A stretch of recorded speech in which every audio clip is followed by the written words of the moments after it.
You can love Larry Bird. You can hate Larry Bird. But here's an example of why you don't want to piss him off.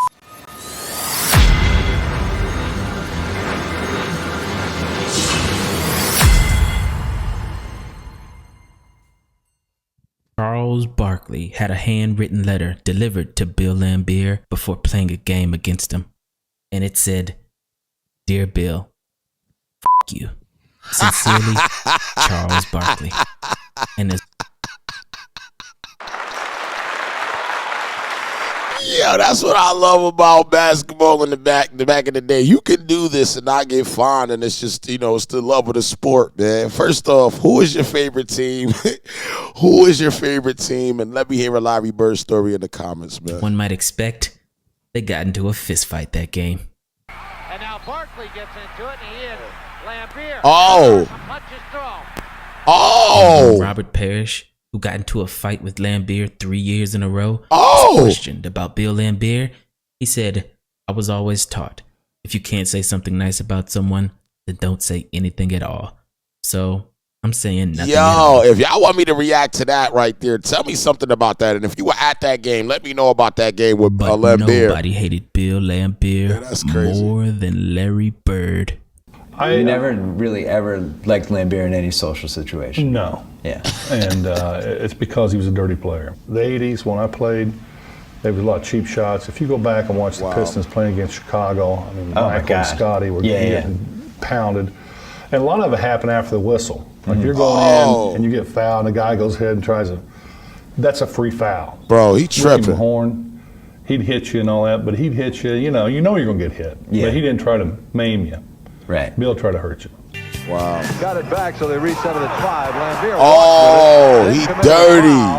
Knocked Bird to the floor. He dirty. Very unhappy about it. Yeah, caught Bird in the jaw. Yeah, and Larry's a little upset. He dirty. He was one of them guys, you shoot a jumper, he tries to slide his foot underneath your ankle so you twist your ankle. And that's why Parrish Did he really used to do that? If you watch any of our old games, Parrish was always twisting his ankle against the Pistons. So one time I shot a jumper and Laimbeer did it to me, and I stepped on his foot, but I stepped on a high and twist my ankle. I don't know, a quarter or two later, he was shooting that jumper. I slid mine in there. That's the last time he ever did it. Really? Yeah. And when Bill Laimbeer was called the NBA's dirtiest player by Michael Jordan. I don't remember. Yo, I never seen this. Yo. He responded in a What way game was that? Really showed his true colors. Michael Jordan may be a very good, outstanding basketball player, but as a individual, down-to-earth, heart person, he has. I mean, who is he? Who cares about him? All he does is play basketball in the world. He's this big. Yeah, I can see why nobody liked him. And during the 1986 season, when the All-Star team had just been announced, Bird asked a group of reporters if Laimbeer, who had been an All-Star the last 3 years with the Pistons, had made the team again. And when he heard Laimbeer was not selected, Larry Bird said, "Good. Now I won't have to worry about him getting on the bus and saying, 'Hi, Larry,' and me having to say, 'F you, Bill.'" That year, they would still see each other in the playoffs. I was always the one that came out first. There's always a leprechaun out on the floor. I'd go out and spit right on the leprechaun. Rub my foot in it and then go down and make a big dunk. Away we went. The tension was obviously high. And in one game, Robert Parrish said, "I feel like Laimbeer took some cheap shots at me. I guarantee something they tried to jump him. They let it go next time." And though nothing happened the rest of that series, the very next year, they met again in the Eastern Conference Finals. And in Game 4, it got crazy. Yeah, I gotta see this game. Well, we could have broke Bird's leg. Boy, you can't do that to Larry. Come on, man. Shout out to all my Larry fans in the comments. Y'all relax. Don't get crazy. Write Larry in the comments if you're here to support Larry. Don't touch Larry like that, man. Hey, get up off of Larry. Bird and Bill Laimbeer have both been ejected from Yo, that's crazy. Now there's Bird throwing the ball at Laimbeer and Rodman coming over. Larry Bird said, "Laimbeer was backing away from me and didn't want any part of me. I wish they would have cleared the court for about 15 minutes and just let us go at each other. That's crazy. And Bill Laimbeer, in classic Bill Laimbeer fashion, he said, "I didn't do a thing. I tried to grab hold of him to break his fall, and Larry came up swinging. I was victimized." And Larry Bird responded, "Sure, he wasn't trying to hurt me. And I was trying to throw the ball at the referee. Bill's face just got in the way." When you play the same team 4, 5, 6, 7 times right in a row within the space of about 2 weeks, it's got to be bad temper. Our ball club, I always feel, were retaliators, not instigators. And I think the other team, like Detroit, they are the instigators. And in that next game, when Bill Laimbeer tried to come out and shake Larry Bird's hand, Larry looked at Bill and said, "Oh, f*** yourself. I always have respect for my opponents," Larry said. "But in my instance, I think Laimbeer was trying to hurt me." So crazy. In Game 5, the Celtics got their revenge. I was at the game, and the crowd just had so much hatred for Laimbeer for that game. I've never been in any sort of a sporting event where the crowd hated a player that much. And I still am convinced to this day that the crowd convinced Parrish to punch him in the second quarter. Oh, no question. Very gingerly tried to shoot that shot. Nice play by Darren Day. It doesn't fall. The tip by Parrish. Parrish takes Hey, yo, if y'all want me to watch that game, man, just write game in the comments, bro. We might have to react to this. I got to see that, bro. It was only a matter of time till somebody did this. Laimbeer, he had it coming. That's, yeah, he had it coming. Because you watch the replay and it was like barely he did anything. It could have happened 2 plays before. The cameras just got the part where Robert got mad, see? But nobody saw Laimbeer's elbow that hit him in the neck. Like by the Adam's apple. And all he did was react because people are sick and tired of this guy with the baby face, putting his hands up all the time. Who, me? Meanwhile, he'll sucker punch you, he'll do everything in the game. So as I said once before, it couldn't happen. I gotta look into him, bro. I never knew he was like this, bro. He like Dennis Rodman back in the day. Max, I thought I don't get sucker punches, to be honest. He's funny. In the heat of the battle, we exchanged a few unpleasantries, then a few elbows that passed between us, and then I just lost throwing punches. So I couldn't believe I lost my composure like that. That was the first time ever. This play epitomized 80s basketball because not only did this flurry of punches result in no ejections and no technicals, but they didn't even call a foul. Yo, shout out to 80s and 90s basketball, bro. For real, if you a fan of 80s and 90s basketball, you gotta love it. Come on, bro. They didn't even call a foul. Come on. They just kept playing. That's how you do it. Larry Bird called it a good deed. Ooh. But sometimes, in the words of the great Frank Sinatra, the best revenge is massive success. Wow. Because later on that game, Larry Bird made the greatest play of his entire career. Wow. We knew we had to win that game. Both teams knew that whoever won Game 5 was probably going to win the series. Casey had to play the starters almost the whole game. And so our guys were just completely worn out. There's Bird off the screen from the corner. Big basket by Larry. Okay, Larry. It's a two-pointer. Detroit by 3 with 1:13, and Bird has 36. The Celtics had been to the finals in 84, 85, 86, and now it's 87. We're all beat up. The guys that are playing are hurt. So, it was just guts. It was just a guts and pride. 3:41 to go in the game. Detroit leading by 2. I love basketball, bro. I love basketball, with an ankle bro. injury that would keep most people out of the game. Came back in, and now he's twisted it again. Now, the Boston moment, that was a heartbreaking moment. What was heartbreaking about that moment is I had made the game-winning shot. Everybody wants to beat the Pistons. Right now, Boston is first in line in that desire. They lead by 1, 27 seconds to go. But I was on Isaiah Thomas, and he went one-on-one against me at the top of the floor. Wow. I thought I played pretty good defense, and Isaiah didn't get in the paint, and he took a jump shot, a contested jump shot, and it went in. Out on the top of the floor against Seaston. Wow. Oh. 16 seconds. Seaston right in his face. Wow. With a very big bucket. We go to the timeout. We know Bird's going to get it either on the left side or the right side. And we got the play figured out. We sent him left. about 5 of us come over there to try to block the shot.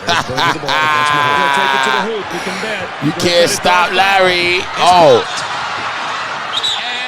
No, that's off. Wow. Ball goes out of bounds, and I'll never forget, everything just started, it went in slow motion. So I run over, we look at the bench, no timeout, nothing. So I run over and I grab the ball. Detroit should have called a timeout, Brian, because they had a timeout left. They could advance the ball down to the other end of the floor. There's a shot somewhere. There's a photo that I saw that Chuck Daly is standing by their bench with his hands up, calling timeout. Isaiah, I remember to this day, he's standing there like this to the referee. Give me the ball, give me the ball, give me the ball. So I grabbed the ball from the referee. Larry. Lambier's a good foul shooter. I never had taken the ball out. That wasn't my thing, right? I throw it up. Bird sneaks in.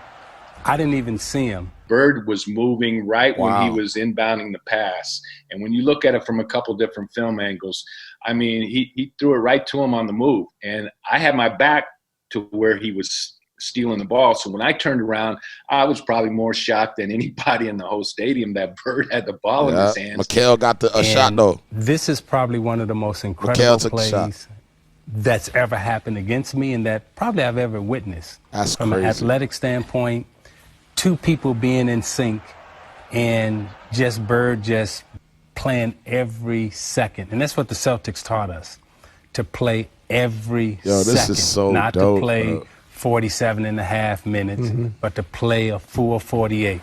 And he had a smirk on it. He knew the game was over, and he almost had a smile on his face when they gave him the ball, and he did not see Bird at all. But the thing I remember the most is that Joker.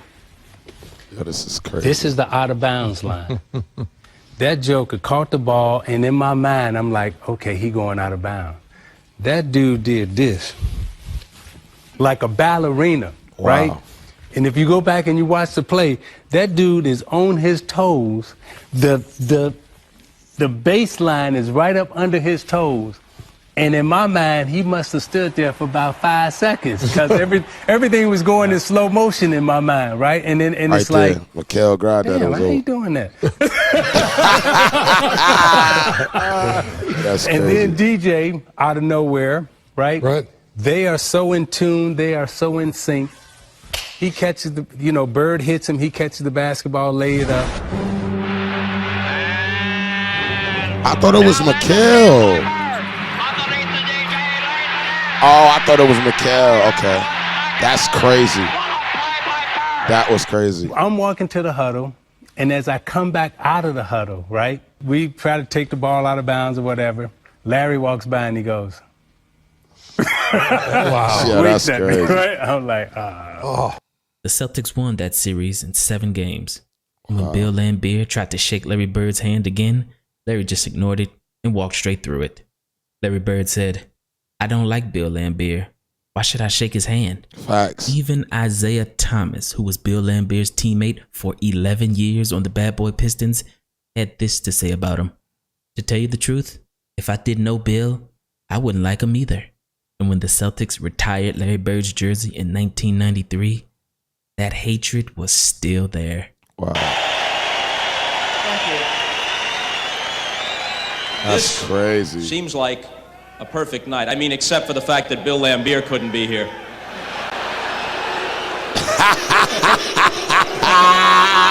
What would you tell him to do? Hey, yo, if y'all want to see Larry's retirement, man, retirement, man, I might pull that up. We would probably hang him up with my number. Hey, that's deep. Because back in the day, the animosity was not for show. Wow, that's crazy. When they hated each other, they really hated each other. That's crazy. And it didn't stop when they retired. They were enemies for life. I hate Larry Bird, but I respect the hell out of that man. I respect Isaiah Thomas's talent. No matter how much I hate him, yeah, I respect his game. But Bill Laimbeer's hate was on another level because he didn't respect anybody, not even his own teammates. In his last Detroit Pistons practice before he retired, Laimbeer elbowed the star player Isaiah Thomas and broke his rib. And when Isaiah Thomas got angry, Lambier elbowed him again. Wow. Bill Lambier once said, "I don't fight, I agitate, then walk away." Wow. We got to watch something on him, bro. Isaiah Thomas didn't let him walk away, because in retaliation, Isaiah Thomas punched Bill Lambier in the head, breaking his own hand, resulting in Isaiah being sidelined for 8 weeks. Wow. Like I said, I can see why nobody liked him. I don't give an inch at all on the court. I don't give anybody any respect. I think that's the major problem with a lot of other players is I don't respect their game. If they happen to get in the way, well, that's not my fault. That's their fault. Wow. I make no apologies for my game throughout my career. Whatever the general public thinks about my style of play, I really could care less. You gotta see a video on this Bill Lambier because I didn't know he was like this. You know what I'm saying? Dennis Rodman is somebody else I want to see as well. I enjoyed this. I really did enjoy this a lot, man. I've been tapping in with Larry Bird a lot on a lot of my content, and I just been enjoying every video and every story. Please tell me some stories that y'all got for me in the comments. So, you know, I definitely love hearing them, and make sure y'all subscribe. I'm at 34,000. I'm trying to get to 1 million, man. So shout out to y'all.